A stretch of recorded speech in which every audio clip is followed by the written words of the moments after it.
Just us. Just us. After an unexpected hiatus, we are back. We are regressing somewhat. We're going from video back to audio, but we have good reason, right, Shazia? Yeah, just to make it a little easier on ourselves. Yeah. Life is a bit sadder without Steph Curry, and we haven't felt super motivated to record.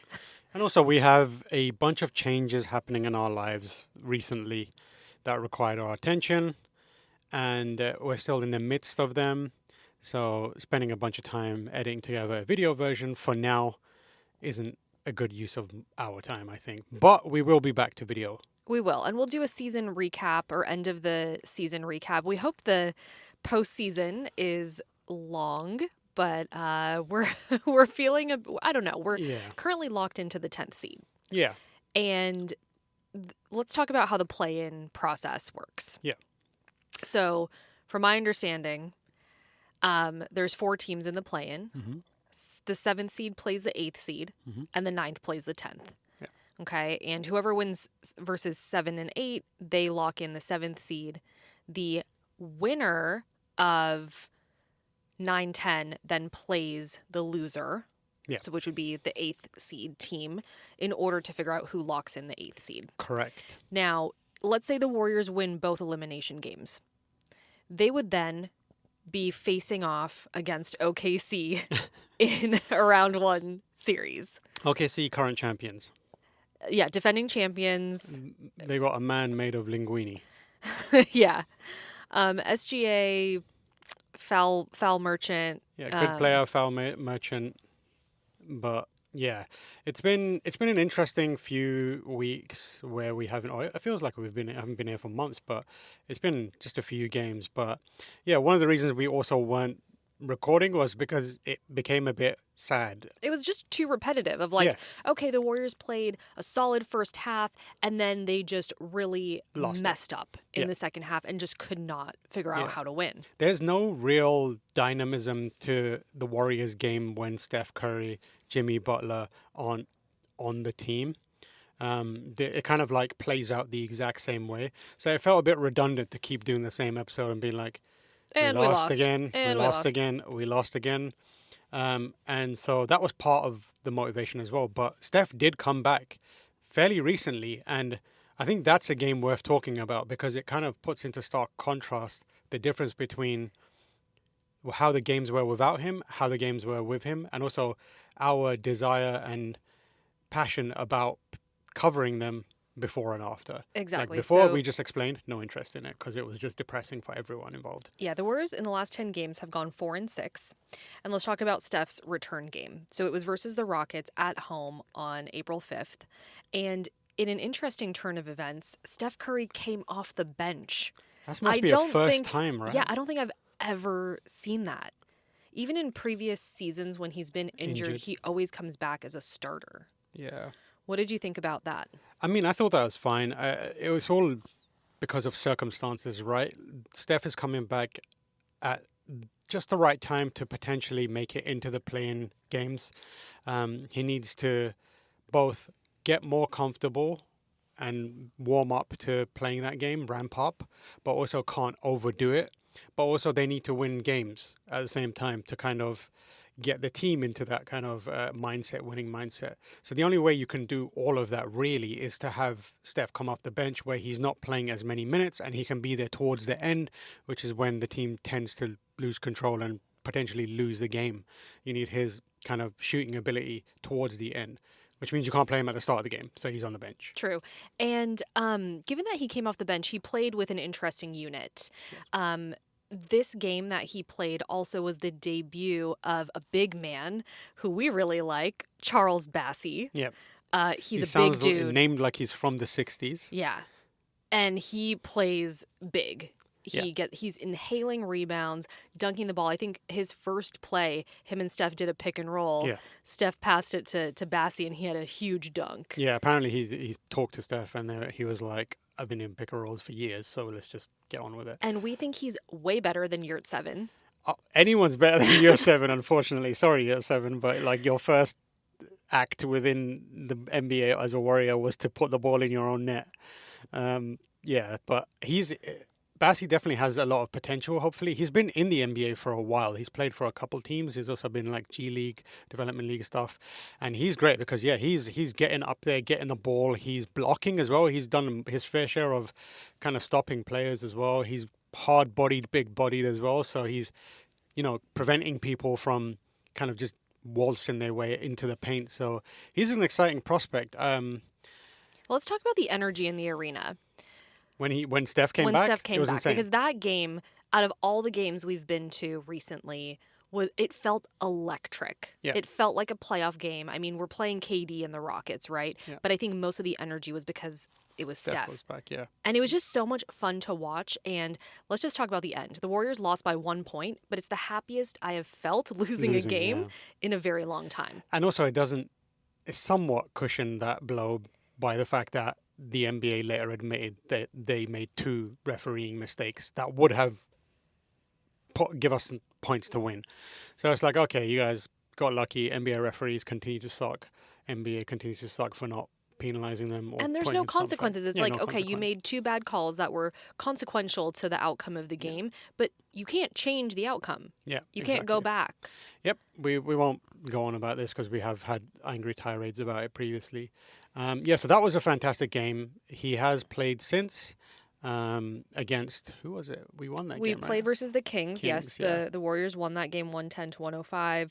Kristaps was out for that game, but Steph ended up with multiple 4-point plays, right? It was just like it's exciting He's doing his basketball. little shimmy after he falls down. Yeah. He's dancing like a freak. It was so good. The other thing of note is Moody got injured. Yeah, and it was Unfortunately, bad. it was a bad injury. Like you could see his kneecap Yeah, popping it was in out. the wrong place. But unlike Jimmy and unlike Steph, Moody's been just about. Like he showed up a few days later, just on crutches in the arena, and he was at that Sacramento game, I believe. And the standing ovation that he got when he appeared, you could tell he was making him emotional, which was nice. Beyond that, yeah, it's the same old Warriors team. Very injured. Very injured. Al Horford hasn't played in a while. He's supposed to be coming back for the play-in games. Kristaps has been a little bit better, but still takes time off. QP's been missing for a while because of his toe. Melton's kind of not playing great right now. His shooting isn't there. He's missing at the rim a bit. He's in a rut, which happens to a lot of players. Pods is getting the most amount of hate I've seen an NBA player get in a long time, despite playing very well every single game. He's like 20-point average. He's rebounding as best he can. He's doing everything he needs to do, but people online they cemented the fact that they don't like him. He did get a lot of hate because in that game that the Warriors lost by 1 point versus the Rockets, there was an opportunity for him to set a kind of double staggered screen. Draymond set the first screen. He was calling for Pods to come set that second screen to get Steph open for that last shot, and he didn't do it. Yeah. But he had his justification, and the justification and the explanation both made sense, but it's also an error that someone who is not used to being in that position would have made. His whole thing was like, I didn't want to bring another player with me into Steph's kind of space and also clog up Steph's space in case he needed to do his weird dribble stuff and get something off. So to him, it made sense, but of course, and the shot that Steph took was a good shot, but he was defended by two people. In hindsight, it's probably you can make all the right decisions, but like in the moment, you have to make. I will say, Pods, out of all of the kind of young players I've seen, because he's in his 3rd year, he has the most awareness on the court. He's drawing charges, right? He knows how many fouls the team has at all times. He knows when to kind of like exploit versus drive versus shoot. And yeah, he's not the best player on the court. I think everyone can admit that. Recently, he has been, though. He has been the best player on the court, but also people keep forgetting that his game is going to change when every other player that is a driving force on the Warriors team is injured. Like he's being forced to do so much. When he first joined, where everyone was like, this kid is good, he was just a catch and shoot player because Steph was there drawing all the attention. Exactly. And later Jimmy, and that's when he played best, when he could focus on one thing. Yeah, the gravitational pull of Steph, it's really apparent when he's on the court. Yeah, because other people get basically wide open shots. Yeah, and Pods has said like, oh, I want to lead the team at some point, and people are looking at his current performances and like his previous performance and being like, you're not capable of it.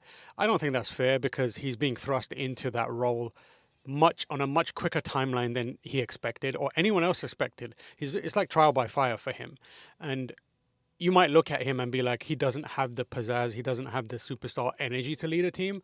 But you look at his stats, and I think he's well on his way there. Like, he's a solid anchor player who, in a time when Steph Curry isn't about, he is capable of taking a team and making sure that they play NBA level basketball, win or lose, NBA level basketball. So I feel like I've become the Pod's defense force. One, because I just hate seeing everyone just, it's very dumb responses. It's like smooth brain reactions to pods where it's like you're not even looking at what's happening. You're not analyzing it. You're just being mad at this guy. And yeah, I feel like pods are going to continue to develop. Yeah. So I think let's talk about one other highlight out of this last stretch of games was Steph and Seth played for the first time together yeah, on the same team. and they had a nice Actual time. Splash Yeah. Brothers. Actual Splash Brothers, and Seth immediately got Steph's jersey and took it home and was like, "I'm putting that in my man cave." And apparently, he like put it up with 30 and 31 next to each other. That's so Both says cool. Curry on it.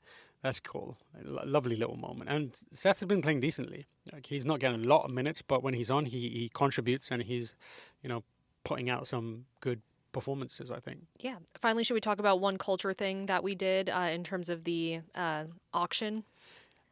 I don't know if I can, I'm kind of lumping it into something fun that we did, but we participated in an auction that supported the Warriors Community Foundation, and we bid on an item. Yep. And Tam, why don't you share what that item is? So it's an item which effectively, to celebrate NBC and NBA coming back together, they created 30 very one-of-a-kind balls that are designed by local artists from each of the cities that the teams are from. And then they were kept outside of like an art installation at 30 Rockefeller Plaza, I think it is. And then after that installation was finished, they sent each team's one unique one back to them, where I believe each player, at least in the Warriors, every player on the team signed it. So it was a ball. And then we were like, "Oh, that's cool. We should get that ball. We can put it somewhere in our like Warriors shrine." So we bid on it. It was kind of doubling up as our charity for the year. We like to give to charity as much as we can. So it was like a good cause as well. And somehow we won it. We did. We waited till the last second and put in like a We were bid that bidding was along higher. the way as well. We were, and it was kind of stressful because we said like it is a one of a kind art piece. Yeah. It's so cool. It's like it's designed like with the theme of the team, and Steph signed it, and the whole team signed it. So we got it, and We did. so we didn't know this ahead of time, but Yeah. it is massive. It is over 6 feet tall because there's Yeah. a podium and a massive 3 feet by 3 feet ball, Yeah. right? And it's really big. And, you know, we had coordinated with the Warriors to have it delivered today. So that they had a white glove service come deliver the ball to our apartment building. Yeah. They got it upstairs, and, you know, it was really hard for the two movers to kind of like maneuver it. Yeah. And unfortunately, it didn't fit through our front door because it's so big. It's 3x3. It's like massive, And we comically large. we should have In- anticipated Yes, this. in our minds, we bid on a basketball at normal size. Yeah, it's an and it art wasn't- installation. Yeah, it wasn't until after we were like, wait a second, How big is that? how big is that? In- And that's when we learned it was gigantic, like comically large. Yeah, so unfortunately we had to send it back, and we have to figure out what we're going to do next, but that is, you know, Yeah, the, that's the a drama in our problem lives right for- now. Yeah, we're going on a little travel for It's a problem for bit. another So time. when we come back, we'll figure it out. The Warriors organization was very gracious to store it for us, and they've been fantastic at coordinating with us to get it to us as well. Really great back and forth with them, and they were like, "Yeah, we'll hold on to it until you're ready to come and grab it." So we'll figure it out. But we are the proud owners of a 7 foot yeah. 3x3 giant basketball. It's called The Rock. It's called The Rock. There's officially. only one in the world. It's got Steph's signature on it. It's got Draymond's signature on it. It's got all the players' signature on it. And I'm just like over the moon that we have it. I'm incredibly stressed about getting it into our apartment. But that's a problem, like we said, for another time. But yeah, we are the proud owners of it. Yeah, and the Warriors Community Foundation is a great Yeah. organization. They have auctions and bidding processes every month. So check out their April auction. There's a lot of cool stuff like autographed jerseys and cards and pictures, and Yeah. it's a lot of cool stuff. Always, yeah, it goes to such a good cause. That's what I love about the Warriors, like the community stuff. They every game they have something like for every free throw, X amount of money goes to help children or like food banks or some XYZ thing.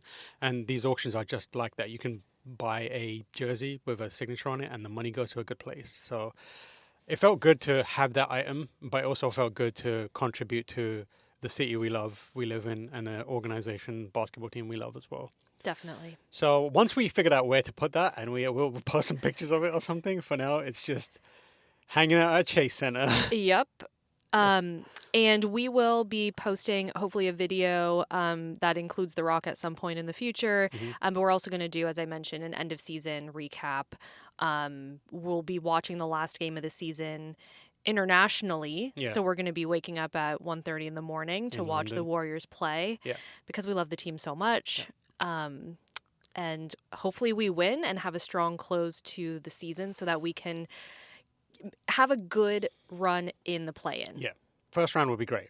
Yeah. Win a few games. Also, very quickly, update on Jimmy. Jimmy's doing well. Yeah, he's doing appearances now. He's like popping up. His surgery. He's posted pictures of himself like rehabbing.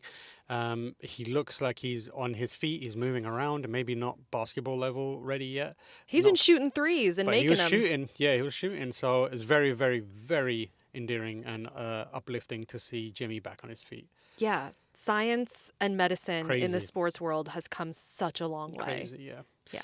All right. Well, thanks for tuning in. We will see you next time. Just us on three. 1, 2, 3. Just Just us. us.